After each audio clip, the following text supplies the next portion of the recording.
இன்றைய இறை வார்த்தைகள். தந்தையே உங்கள் மீது அன்பு கொண்டுள்ளார், நீங்கள் என் மீது அன்பு கொண்டு நம்பினீர்கள். யோவான் எழுதிய தூய நற்செய்தியிலிருந்து வாசகம். பிரிவு 16 இறை வார்த்தைகள் 23 முதல் 28 முடிய. அக்காலத்தில் இயேசு தம் சீடரை நோக்கி கூறியது: நீங்கள் என் பெயரால் தந்தையிடம் கேட்பதை எல்லாம் அவர் உங்களுக்கு தருவார் என உறுதியாக உங்களுக்கு சொல்கிறேன். இதுவரை நீங்கள் என் பெயரால் எதையும் கேட்டதில்லை. கேளுங்கள், பெற்றுக்கொள்வீர்கள்.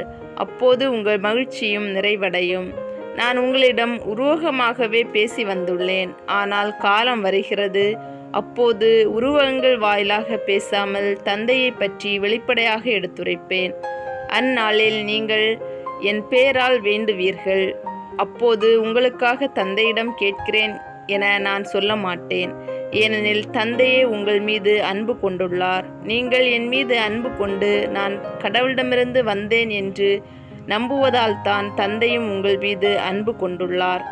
நான் தந்தையிடமிருந்து உலகிற்கு வந்தேன், இப்போது உலகை விட்டு தந்தையிடம் செல்கிறேன். இது ஆண்டவர் வழங்கும் அருள்வாக்கு. இறைவா, உமக்கு நன்றி.